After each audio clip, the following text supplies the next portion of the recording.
Bienvenidos y bienvenidas a este podcast titulado Voces de Facatativá.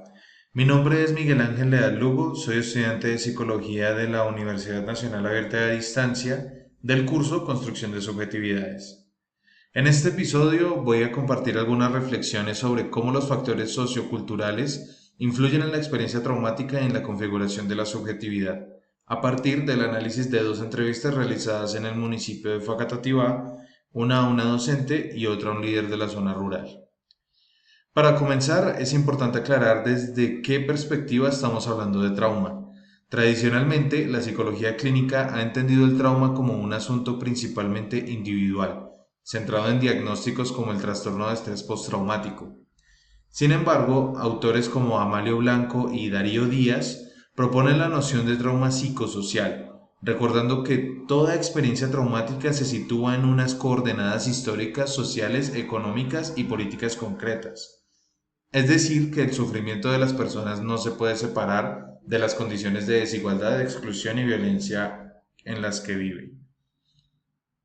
Para complementar, la propuesta de psicología clínica con perspectiva psicosocial plantea que los malestares subjetivos deben analizarse integrando dimensiones biológicas, psicológicas, históricas, sociales y culturales, evitando reducirlos a síntomas de un individuo aislado, síntomas entre comillas, y entendiendo que siempre hay una relación en el contexto y con las relaciones de poder. Desde este enfoque, la pregunta central de este podcast es: ¿cómo influyen las condiciones socioculturales de Facatativá y del conflicto armado en la manera en que las personas viven su trauma y construyen su subjetividad? En la primera parte quiero compartir algunas ideas clave que surgieron en las entrevistas, es decir, que dijeron la docente y el líder rural. Por un lado, la docente resaltó que muchos estudiantes llegan al aula con historias de desplazamiento forzado, violencia y pérdida, lo que se manifiesta en dificultades de concentración, miedo, tristeza y a veces en comportamientos desafiantes. Ella insistía en que el conflicto armado entra a la escuela, aunque ya no haya combates visibles en el municipio, entran los relatos familiares, en la precariedad económica, en la inestabilidad residencial y en el silencio de algunos niños o niñas que prefieren no hablar de lo vivido. El líder de la zona rural, por otro lado, enfatizó la transformación del campo, familias que tuvieron que abandonar sus tierras y sus proyectos, cambios en la forma de usar los caminos, miedo a circular de noche o en ciertas horas, y una sensación de desconfianza que afectó las relaciones hasta entre los vecinos. Comentaba que aunque en algunos momentos ya no se escuchan los disparos, quizás la huella del conflicto sigue presente en la memoria, en los cuerpos y en la manera como las personas se relacionan. Ambas personas, ambos entrevistados, coincidieron en señalar causas socioculturales profundas: desigualdad, falta de oportunidades, debilidad del Estado en ciertas zonas y de políticas públicas, y disputas del territorio, como factores que alimentan el conflicto y dejan marcas duraderas en la subjetividad individual comunitaria. ¿Qué nos dicen estas entrevistas sobre la relación entre contexto y trauma? Lo que emerge con fuerza es que el trauma no puede entenderse solo como una reacción individual a un hecho aislado, sino como el resultado de procesos históricos y sociales que atraviesan la vida cotidiana.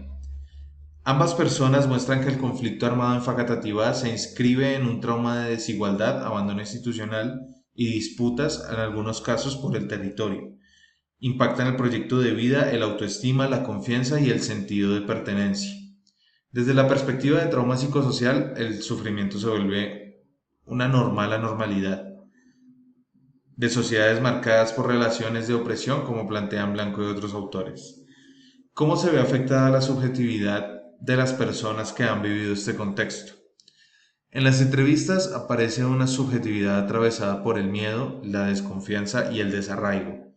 Muchas personas se perciben a sí mismas como sobrevivientes, pero también como sujetos con proyectos truncados, campesinos que perdieron sus tierras, jóvenes que sienten que tienen menos oportunidades, familias que se ven a sí mismas como marcadas por la violencia. Al mismo tiempo, hay procesos de resistencia, organización comunitaria, proyectos educativos, trabajo con la memoria y espacios de apoyo mutuo que ayudan a resignificar la experiencia traumática y a reconstruir un sentido de dignidad. Esto muestra que la subjetividad no está solo determinada por el daño, sino también por las formas de resistencia y cuidado colectivo que las comunidades construyen. ¿Qué implicaciones tiene esto para la psicología y para el trabajo psicosocial? Quizás una primera implicación es que la psicología no puede limitarse a diagnosticar síntomas, sino que debe comprender cómo esos síntomas se vinculan con historias de violencia política, pobreza y exclusión. La perspectiva psicosocial plantea que cualquier intervención con víctimas del conflicto armado debe integrar dimensiones individuales y colectivas, acompañar el dolor subjetivo, sí, pero también fortalecer redes de apoyo, promover la participación, visibilizar las injusticias y trabajar por el reconocimiento y la preparación. A modo de cierre, se puede decir que las entrevistas realizadas en Facatativá confirman que el conflicto armado deja huellas profundas en la subjetividad, que se expresan en el cuerpo, en las emociones, en los pensamientos, diálogos y en las relaciones comunitarias. Pero también muestran que las personas y las comunidades no son solo víctimas pasivas, son sujetos que resisten, se organizan, educan y construyen memoria para transformar su realidad. Comprender el trauma social implica mirar más allá del individuo, hacia las condiciones socioculturales que lo rodean, y esto interpela directamente la formación del psicólogo y del trabajador social. Nos invita a asumir una práctica que no patologice el sufrimiento, sino que lo entienda en contexto y contribuya a la construcción del bienestar individual y colectivo. En otras palabras, a sanar. Muchas gracias.